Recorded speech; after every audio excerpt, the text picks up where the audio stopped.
Hi, beautiful friends and book lovers. I hope that you're all doing well. I was just getting some sun outside reading The Lies I Tell by Julie Clark, which was my second book that I chose for book of the month. But then I was like, wait, I need to film my non-spoiler review for Things We Do in the Dark. So if I look greasy, it's because my suntan lotion is on. But I did actually film an entire read with me for this book. So if you're new here, my name is Heather, and as you can see behind me, I like to read and review primarily mysteries and thrillers. My favorite thrillers being psychological thrillers. But I will read the occasional super hyped up book. But anyways, I chose Things We Do in the Dark by Jennifer Hillier as one of the thriller picks for book of the month. If you're new here, book of the month is a book buying subscription where for $14.99 you can choose a hardcover book, and I love it because oops, there goes my bookmark. I love it because this book retails for $27.99, the hardback. So I feel like book of the month is a really good deal. Plus any other book that you get from book of the month is only $10. So a lot of these book of the month books I've only paid $10 for.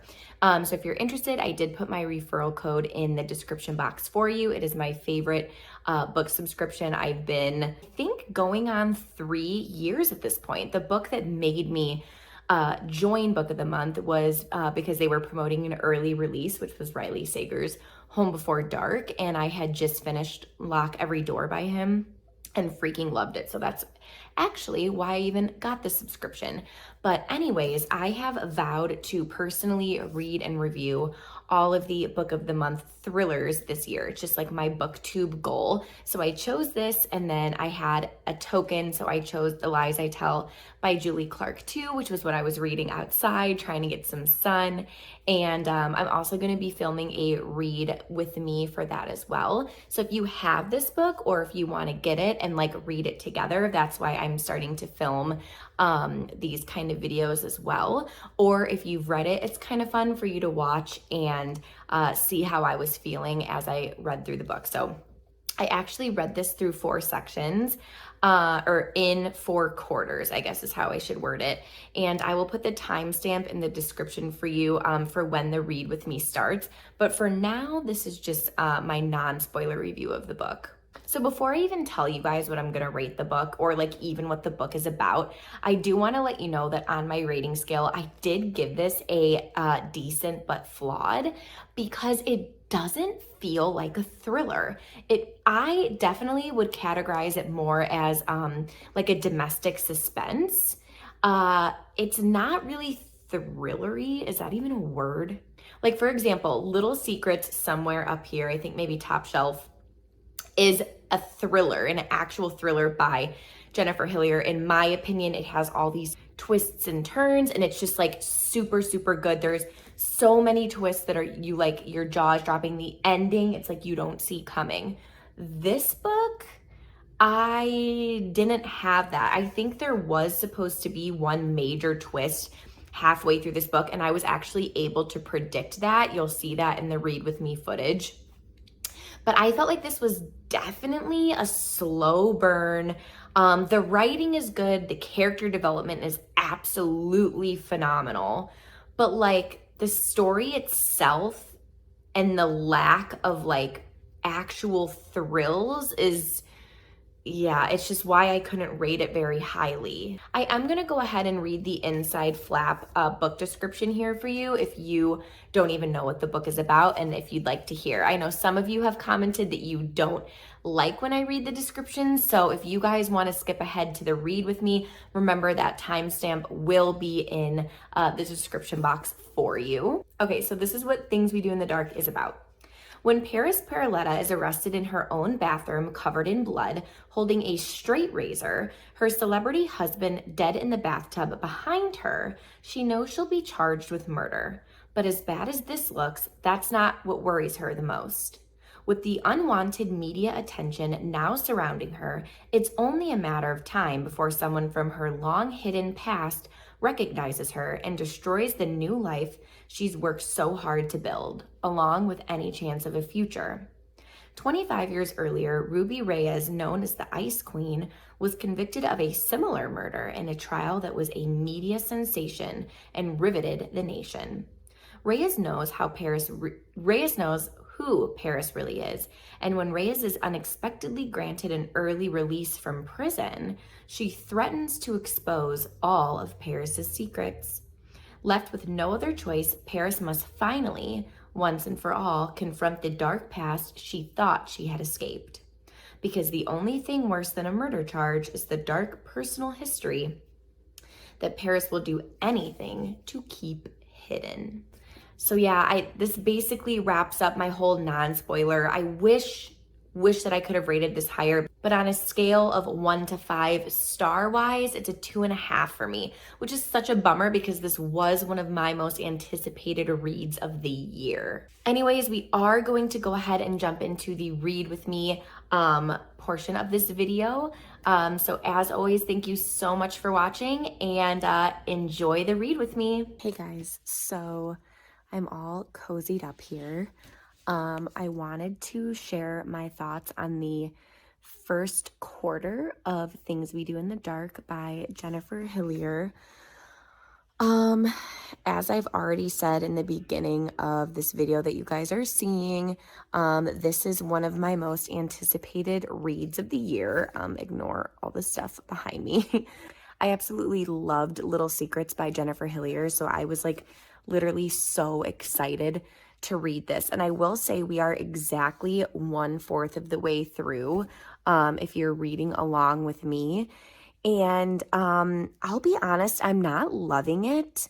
I'm not looking forward to reading about Joey's child abuse because it seems that's the route that this is going with Drew, and Drew like reading Joey's diary, like journal entries that he was given by the past social worker. I just find those kinds of scenes like really disturbing. So I'm not really looking forward to that. As far as like everything with Paris goes, I will say like it sounds like she also like is coming from like, you know, childhood trauma that she has alluded to before, and you know, she's talked about the disassociation piece. So I'm a little interested in that and like how she hints that she killed Joey. I wonder if they like bonded one time, both maybe because both of their families were from the Philippines, or maybe they met in some sort of like childhood trauma center. I don't know. We haven't, you know, gotten word of that yet. But I'm like, it's okay. I just like, it's starting off slow. I will say I am bored right now. And I'm like hesitantly like, how do I word it? I'm hesitant to continue reading because like I already said, I don't like to read about like abuse. So I don't know. I'm curious as to why Paris killed Joey. At least that's what she's hinting at. And I don't think she killed her husband. I don't really know. Is it someone from her past? Is it the person that like apparently changed his will? Because it doesn't really sound like something he would do. I think he would trust, what's her name? Elise? Is that the lawyer / good friend of his? So I don't know, but I'm going to read now to page 170. So check back here once you have read that far too, and we can share thoughts. All right, guys, I'm pretty sure our little man is waking up soon, so I need to rush through this read with me update portion. You're seeing, I don't know if I've ever had my hair in a ponytail here on YouTube, but this is what it looks like. She's short. Anyways, I said I have to be quick. Okay, so we all know I'm not gonna be quick. We all know I'm not about to be quick. But guys, I read through up till part 3, right? Yeah, I read from page 86 up to part 3, which I believe was 172. You guys, I literally called the freaking twist that was just revealed, and I'm like honestly really annoyed about it. And I'm gonna tell you how I called the twist, okay? I felt like Jennifer Hillier kept bringing up the tattoo that, oh my gosh, and sorry, I just started Megan Golden's new book too, Wide Awake or Stay Awake or something, and like I feel like I'm kind of getting the stories muddled, so it may take me a little bit for like the words to come.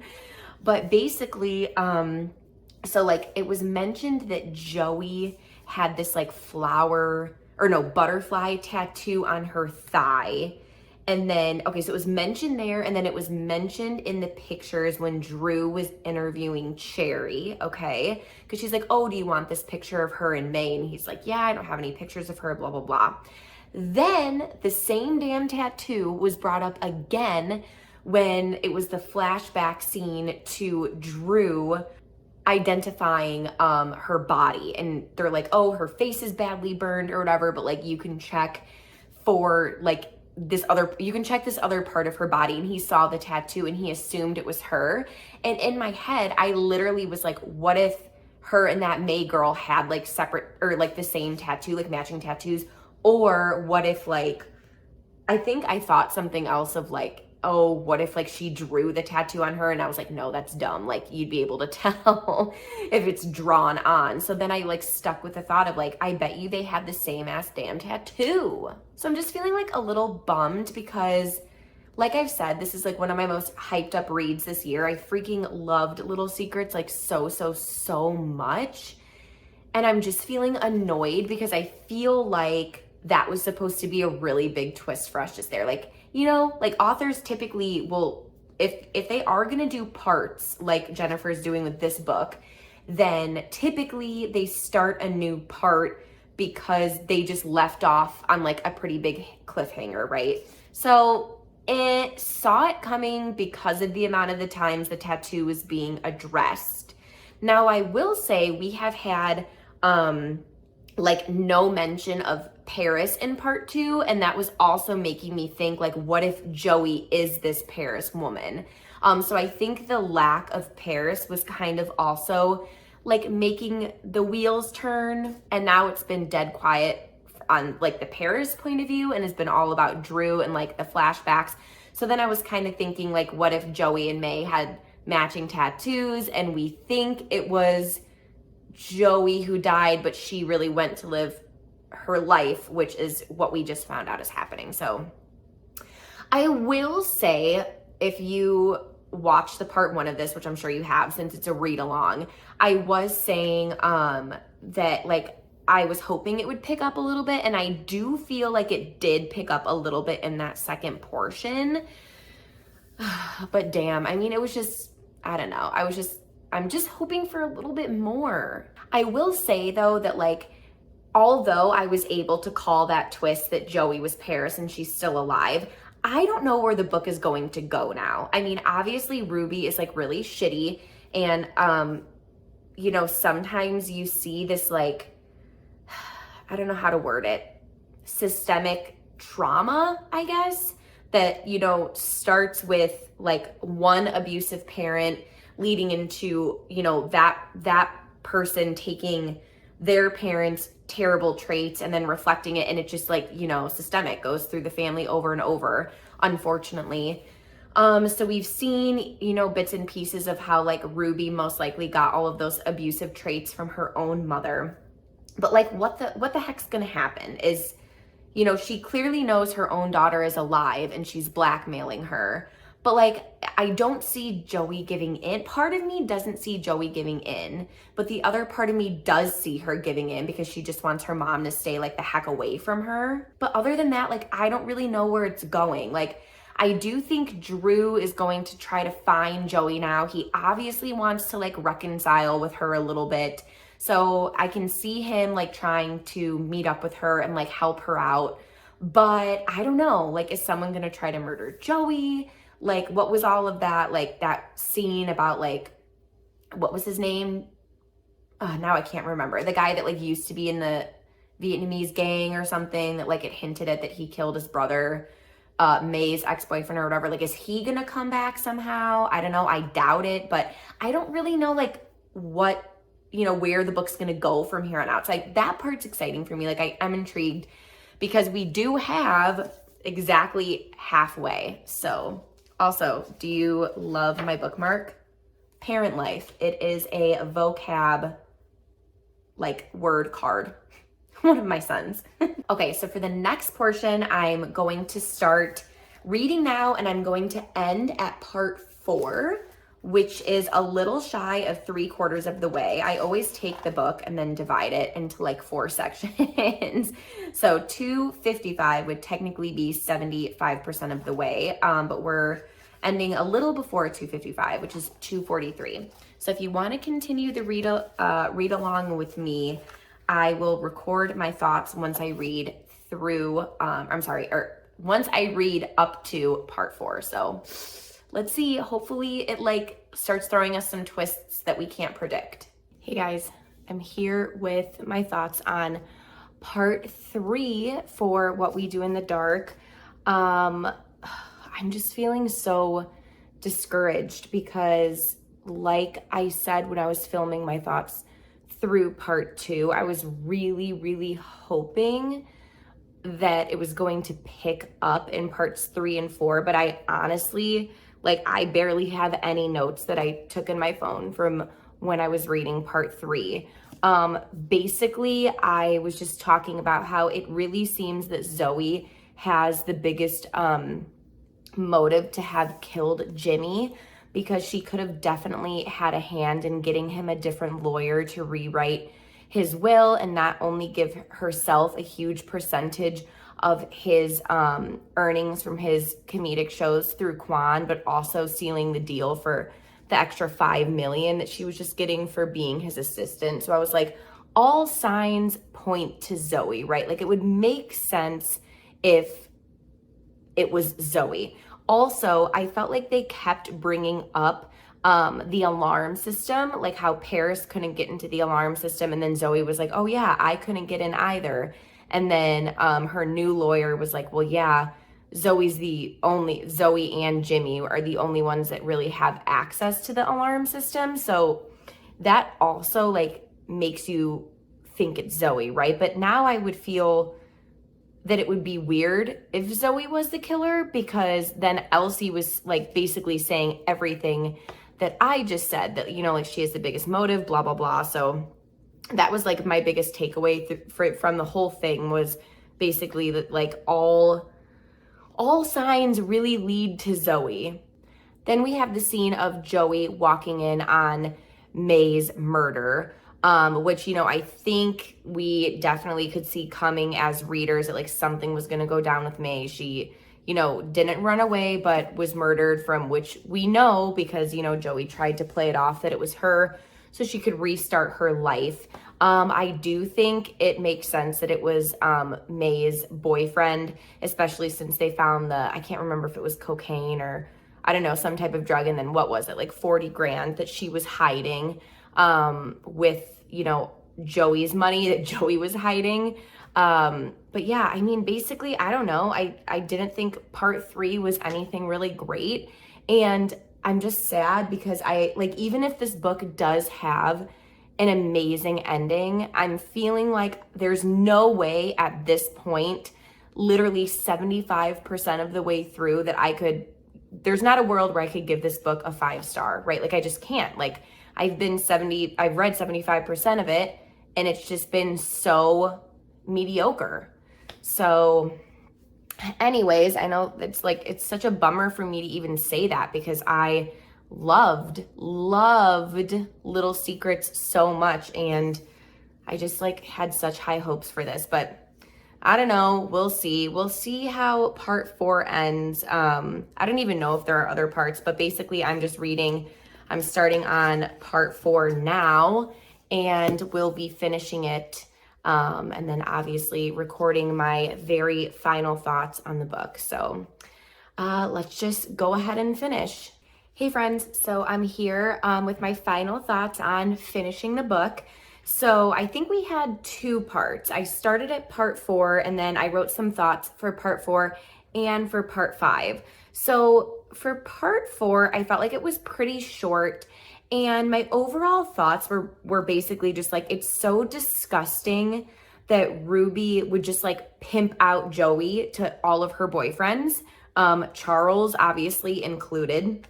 And just like reading those scenes and those parts, especially when Joey was in the courtroom, you know, telling the jury her truth and everything that happened to her, it was so upsetting to read.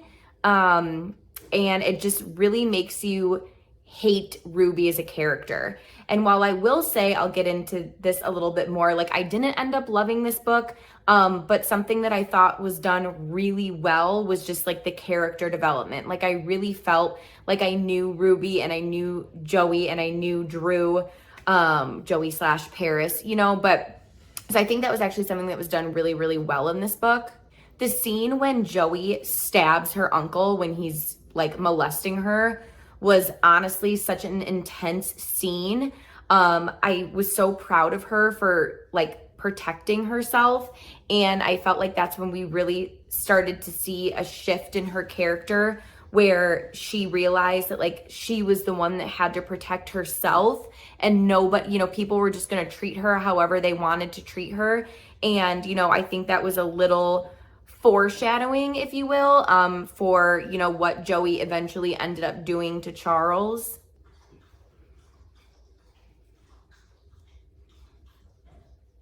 Someone's thirsty. Oh, Benny. My goodness. It was even more solidified that Ruby was such a shitty person. Like, I don't even, you know, we already knew all of that, right? But it was more solidified when she was like, listen, like, I need you to tell them, like, how Charles was abusing you. Like, basically, like, hey, I knew this was happening to you all the time, but also I need you to tell the court this because it's going to benefit me somehow. And a line that really stuck out to me was that Joey was like, you know, most parents say they have unconditional love for their children, but Ruby is always conditional love. You know, like you have to do something for her in order to get like any sort of positive response. And I was like, wow, I just felt like that was worded really well. And it just really kind of helped me as a reader. Like, I don't know how to word it, but basically just feel how Joey, you know, was trying to explain to her mom and explain to the jury that like she never loved me. I always had to do something for her in order to get any sort of like reaction. So then obviously we get the crazy scene in part 5 of the truth coming out that yes, Ruby did stab Charles 16 times, but it was actually Joey that took the ice skate and severed his neck. Did it seem like a major twist? No, not really. I think maybe it was supposed to be, but at this point, I started to categorize the book for what I truthfully felt it was, which was more of a domestic, you know, family suspense. I don't think that this is a thriller, so I think that's why I was really, really bummed. Obviously, that's my opinion. I know Book of the Month is marketing this as a thriller, and I do believe, you know, it is under like a thriller genre, most likely on Goodreads. I'll have to double check. But yeah, as I was reading it, I was like, this to me is more of just like a suspense. It didn't really feel thrilling versus Little Secrets by Jennifer Hillier felt thrilling. Like I was on the ride for that. I felt like it was a roller coaster of just like chaos. This was definitely more of like a slow burn build up. You find out what's happening. And obviously the big twist in part 2 of, you know, Paris not being May, but being Joey, I predicted. So I think that's why this felt flat for me. Fell flat for me. Oh my gosh, I'm trying to read my notes as I'm talking. But ultimately, oh my goodness. But ultimately, my final thought is this book is just sad, right? Like it's a sad read. I've said this a lot of times in this video already, but like no one likes to read about child abuse, right? But when the entire book is basically centered on that, other than like, I was going to say other than Drew's point of view, but no, we got a lot of it from Drew's point of view, I felt. Obviously more from like, the most was from when Joey was, in the jury, her flashbacks and everything she said.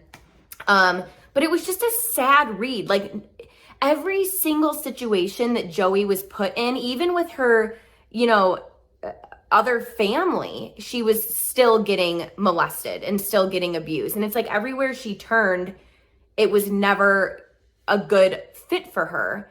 It was never a good environment for her. And I feel so sorry for her. And this is what I mean with Jennifer Hillier really building up that character development. It's like throughout the whole story, I'm like, God, I mean, this is really sad. Another line that I just remembered as I'm saying this was, when she was getting molested by her uncle, she basically said, like, should I tell Deborah about this or no? Because then I'm just going to go into foster care and there are people like him everywhere. And that really stuck out to me too. Like, she feels like she literally has no safe place to go. So she's just going to stay with her family because she doesn't think it's going to be better anywhere else. All in all, I think I'm going to end up giving this a 2.5 stars, which is really sad for me to say. But I mean, like I said, it's not a bad book. The writing is really good. It's just not a thriller in my opinion. And it doesn't have a whole ton of twists and turns like I was expecting. So I had high hopes for it, but unfortunately it did fall flat for me. Thanks so much for reading along with me. I am going to start Julie Clark's The Lies I Tell now. So I'm reading that probably over the next 4 days. So that video will be up after this one comes out. Thanks so much for watching, friends, and see you in my next video. Bye.